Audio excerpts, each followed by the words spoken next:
क्या आपने कभी खुद का बिजनेस शुरू करने के बारे में सोचा है? क्या आपको लगता है कि बिजनेस शुरू करने के लिए बहुत ज़्यादा पैसे की ज़रूरत होती है?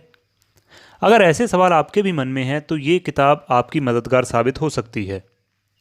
नमस्कार दोस्तों, मेरा नाम है राजविंदर सिंह और स्वागत है आपका आपके अपने यूट्यूब चैनल फ्रॉम किताब पर। तो आज की बुक समरी है द $100 स्टार्टअप, जिसे लिखा है क्रिस गुलिबियो ने।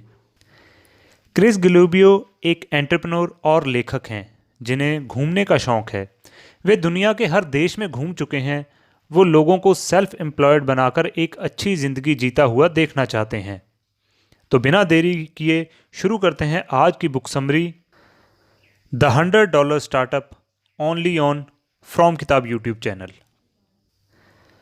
अपने 8 घंटे की नौकरी को छोड़कर खुद का बॉस बनियो। आप जितना सोचते हैं ये उतना भी मुश्किल नहीं है। आपको शायद लगता होगा कि खुद का बिजनेस शुरू करना बहुत मुश्किल काम है, लेकिन ये इतना भी मुश्किल नहीं है। आज हर कोई बिना किसी अनुभव या फंड्स के अपना बिजनेस शुरू कर रहा है और आप भी कर सकते हैं। दुनिया भर के लोग आज अपनी नौकरियां छोड़ रहे हैं क्योंकि बिजनेस में उन्हें आज़ादी यानी फ्रीडम मिलती है। कुछ लोग तो स्कूल से निकलते ही सीधा बिजनेस कर रहे हैं और इसमें सफल भी हो रहे हैं।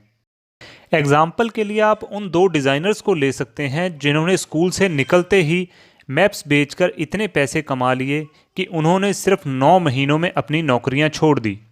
या फिर उस पियानो टीचर को ले लीजिए जिसने अपने स्टूडेंट के लिए सॉफ्टवेयर बनाया और महीने के $30,000 कमाने लगा। अपने बिजनेस को भी आप सफल बना सकते हैं। इसके लिए आपको सिर्फ एक प्रोडक्ट, कुछ कस्टमर्स और पेमेंट के लिए एक मेथड चाहिए।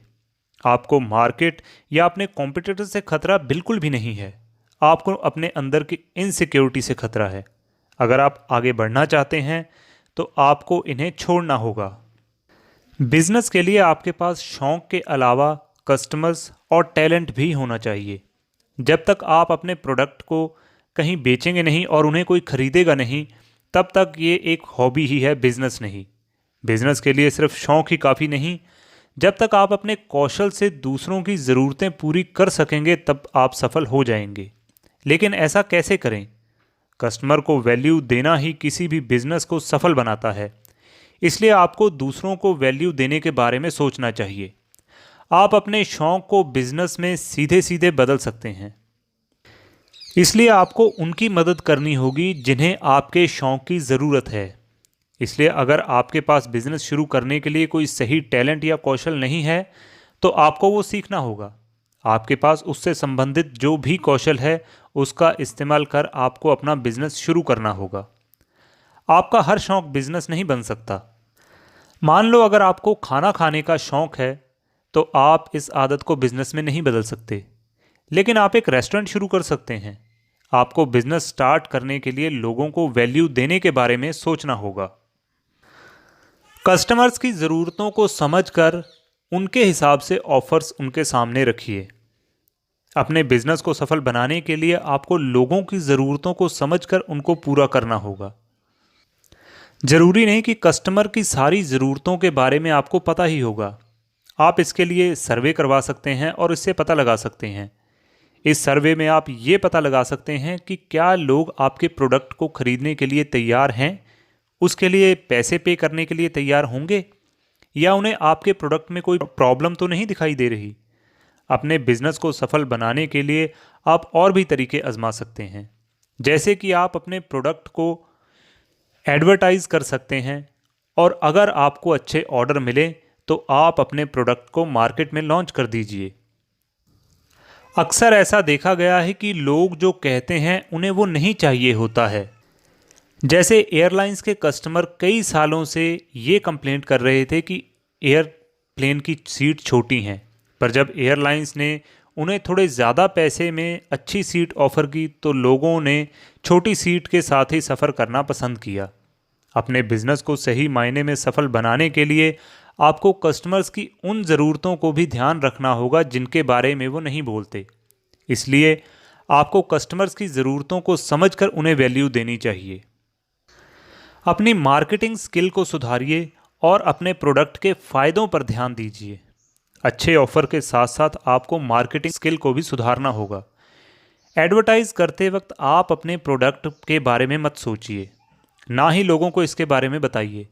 आप लोगों को ये बताइए कि इस प्रोडक्ट को इस्तेमाल करने से उन्हें क्या क्या फ़ायदे मिल सकते हैं। आप अपने सामान पर ध्यान ना देकर लोगों की ज़रूरतों पर ध्यान दीजिए। जैसे एक योग गुरु योग के बजाय योग के फ़ायदों के बारे में बताता है और इससे उसे फ़ायदा मिलता है।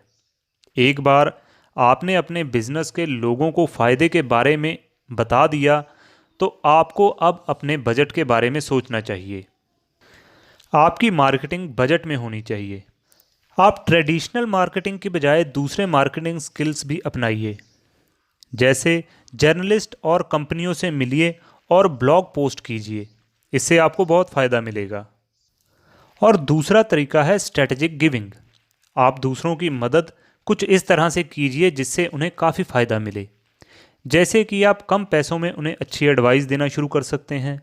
इससे वो आपके बिजनेस के बारे में औरों को भी बताएंगे, जिससे आप कस्टमर्स बढ़ा सकते हैं। जैसे कि आप एक यूट्यूब चैनल भी शुरू कर सकते हैं। इस तरह आप अपनी मार्केटिंग स्किल को सुधार सकते हैं। अपने प्रोडक्ट बनाने से पहले अच्छी तैयारी कीजिए।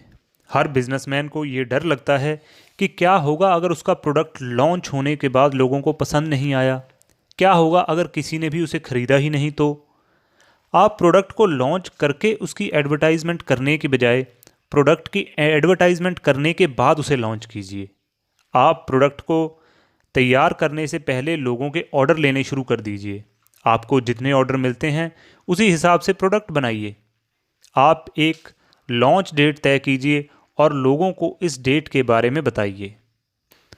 उन्हें अपने प्रोडक्ट के डिटेल के बारे में बताते रहिए और अंत में जब लॉन्च डेट आए तो अपने प्रोडक्ट को उन तक पहुंचाने के लिए एक आसान तरीका ढूंढिए। अपने प्रोडक्ट को शुरुआत में आप सस्ता रखिए और लोगों को अपने इस ऑफ़र के बारे में बताइए।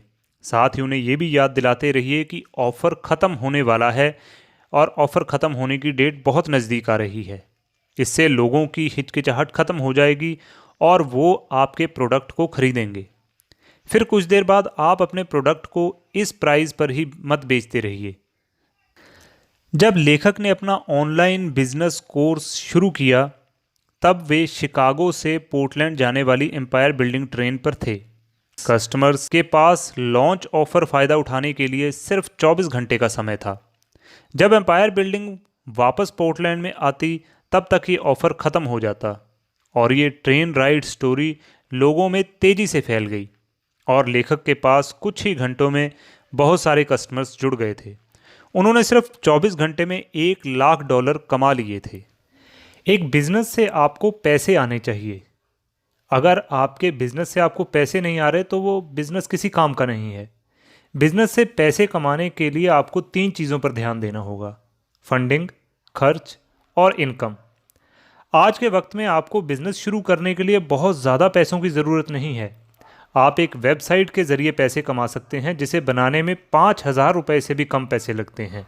अगर फिर भी आपको पैसे चाहिए और बैंक आपको पैसे नहीं दे रहा है तो आप सेल्फ हेल्प ग्रुप का सहारा ले सकते हैं। इनमें कुछ लोग मिलकर पैसे लगाते हैं और अपने ग्रुप के उस मेंबर को देते हैं जिसे उसकी ज़रूरत है। इसके साथ ही आपको अपने खर्चों पर भी ध्यान देना होगा। आप उन चीज़ों पर पैसे बर्बाद मत कीजिए जिनसे आपको फ़ायदा ना हो। आप सिर्फ उन चीज़ों पर पैसे लगाइए जिनमें आपकी सेल्स बढ़े। और इसके साथ साथ आपको इनकम पर भी ध्यान देना होगा। अपनी इनकम को बढ़ाने के लिए आपको अपने बिजनेस को और बड़ा करना होगा। इसके लिए आपको कुछ चीज़ों पर ध्यान देना होगा, जैसे कि एवरेज सेल प्राइस या डेली सेल्स। आप परेशानियों से निपटिए और अपने सेल्स को बढ़ाने के बारे में सोचिए। आप अपने प्रोडक्ट को सुधारने के बारे में सोचिए। अपने बिजनेस को कामयाब बनाने के लिए आप बहुत से कदम उठा सकते हैं। अगर आप ज़्यादा काम किए बगैर ज़्यादा पैसा कमाना चाहते हैं तो आप अपने बिजनेस में सब्सक्रिप्शन जोड़ सकते हैं। मोबाइल फ़ोन कंपनियां अपने नेटवर्क को ऐसे ही बढ़ाते हैं। कई लोग उनके साथ जुड़े हुए हैं जिनसे वो हर दिन लाखों रुपए कमाते हैं। लोग हर महीने उनकी सर्विस लेने के लिए उन्हें पैसे देते हैं। इंडिया टुडे मैगज़ीन का 16 लाख से ज़्यादा का रीडर बेस है।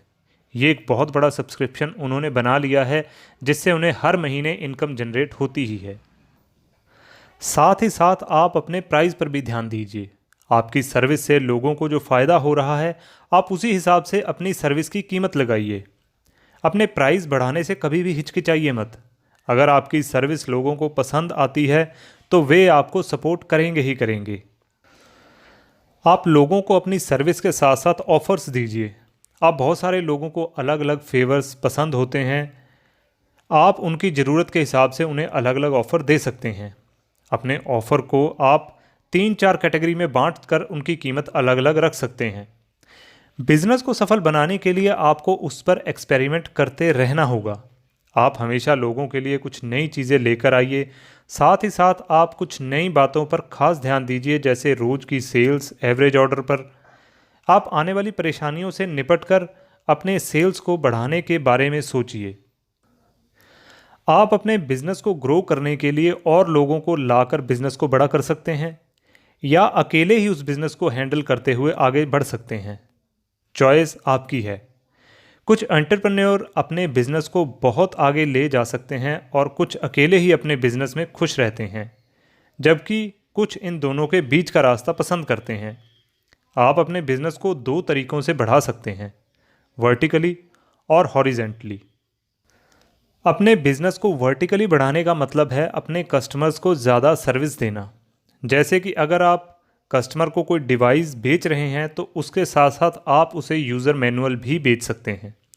हॉरिजेंटली ग्रोथ का मतलब है आप अलग अलग कस्टमर्स के लिए नए नए ऑफ़र बना सकते हैं। जैसे कि वेबसाइट डिज़ाइनर ने पाया कि कुछ लोगों के लिए उनके डिज़ाइन बहुत महंगे हैं, इसलिए उन्होंने कुछ लोगों के लिए कुछ सस्ते डिज़ाइन भी तैयार किए।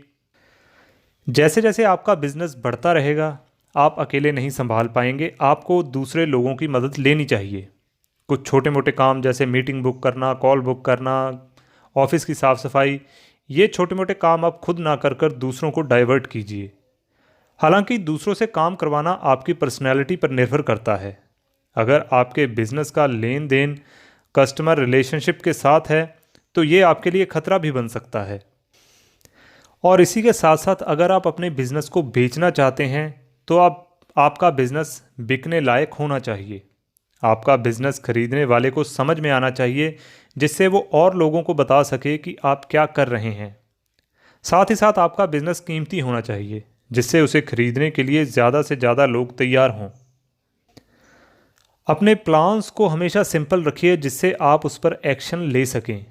जब भी प्लान बनाने की बारी आती है तो लोग ऐसे प्लान बना बैठते हैं जिसे वो कभी पूरा नहीं कर पाते। ऐसा ना कर पाने पर वो निराश हो जाते हैं और अपने बिजनेस को बंद कर देते हैं। इसलिए आप अपने प्लान को बिल्कुल सिंपल और आसान बनाइए। आप बैठकर सिर्फ इतना प्लान कीजिए कि आप क्या बेच रहे हैं और कौन और क्यों इसे खरीदेगा। आप कैसे पैसे कमाएंगे। आपके बिजनेस प्लान में इतना हो सकता है, जैसे लोगों की सेहत सुधारना या एक्सरसाइज करने के लिए लोगों को सलाह देना। इसके साथ आपको मार्केटिंग पर भी ध्यान देना होगा, जैसे कि गेस्ट ब्लॉगिंग, और आपको अपने डेली विजिटर्स पर भी ध्यान देना होगा। अपने प्लान को हकीकत में बदलने के लिए आप एक डेडलाइन रखिए। आप उसी दिन अपना प्रोडक्ट लॉन्च कीजिए। अपने बिजनेस के मिशन नोट को छोटे से छोटा रखिए। उसमें लोगों की ज़रूरत के बारे में या फिर अपनी सर्विस के बारे में कम से कम शब्दों में लिखिए। इससे आपके बिजनेस का उद्देश्य साफ हो जाएगा। अपने बिजनेस को शुरू करते वक्त आपको बहुत से ऐसे लोग मिलेंगे जो बिन मांगी सलाह देंगे। इनसे ज़्यादातर लोग बिजनेसमैन नहीं होते हैं, इसलिए उनकी सलाह बेमतलब की होती है। उन पर ज़्यादा ध्यान ना दें। आपको कामयाब होने के लिए किसी ऐसी एडवाइस की ज़रूरत नहीं है। आप अपने फैसले पर भरोसा रखिए। जिस दिन आप अपने प्रोडक्ट का पहली बार बेचेंगे, उस दिन आपको हद से ज़्यादा खुशी होगी। और अब बारी है कंक्लूज़न की। तो आपने इस बुक समरी से जाना कि नौकरी छोड़कर खुद का बिजनेस शुरू करना बहुत ज़्यादा मुश्किल नहीं है। आप देखिए कि आप अपने कौशल से लोगों की कौन सी ज़रूरत पूरी कर सकते हैं। अपने ऑफ़र्स और मार्केटिंग को सुधारिए और आगे बढ़ते रहिए। आगे बढ़ते वक्त आप अपने प्रोडक्ट्स को बढ़ा सकते हैं। आप अपना छोटा सा बिजनेस कैसे शुरू कर सकते हैं। आपने जाना कि अपने 8 घंटे की नौकरी को छोड़कर खुद बॉस कैसे बन सकते हैं। आप जितना सोचते हैं ये उतना मुश्किल नहीं है। बिजनेस के लिए आपके पास केवल शौक नहीं, उसके साथ साथ कस्टमर्स और टैलेंट भी होना चाहिए। कस्टमर्स की ज़रूरत से समझकर आप अपने ऑफर्स और प्रोडक्ट को और सुधार सकते हैं। अपनी मार्केटिंग को सुधार कर अपने प्रोडक्ट के फ़ायदे पर ध्यान दीजिए। अपने प्रोडक्ट को लॉन्च करने से पहले अच्छी खासी तैयारी कीजिए। आप अपने बिजनेस से पैसे कैसे कमा सकते हैं? एक बिजनेस से आपको पैसे आने ही चाहिए, इसलिए अपनी फंडिंग, खर्चे और इनकम पर ध्यान दीजिए। एक बार से ज़्यादा पैसे कमाइए, अपनी सर्विस की कीमत अच्छे से लगाइए और अपने बिजनेस के साथ कुछ एक्सपेरिमेंट करते रहिए। आपने बिजनेस का उद्देश्य क्या होना चाहिए? आप चाहें तो अपने बिजनेस में और लोगों को ला सकते हैं या अपने बिजनेस को आप अकेले ही हैंडल भी कर सकते हैं। आपको कैसी प्लानिंग करनी चाहिए? प्लानिंग को सिंपल रखिए जिससे आप अपने एक्शंस पर इम्प्लीमेंट कर सकें। और इसी के साथ ये बुक समरी यहीं पे समाप्त होती है। कैसी लगी आपको ये वीडियो? कमेंट में ज़रूर बताइए। आपका कोई सुझाव हो या आप कोई नई बुक समरी सुनना चाहते हो, वो भी हमें कमेंट में बता सकते हैं। तो मिलते हैं नई एक वीडियो में नई बुक समरी के साथ। तब तक मुझे यानी राजविंदर सिंह को दीजिए इजाज़त। जय हिंद, जय भारत।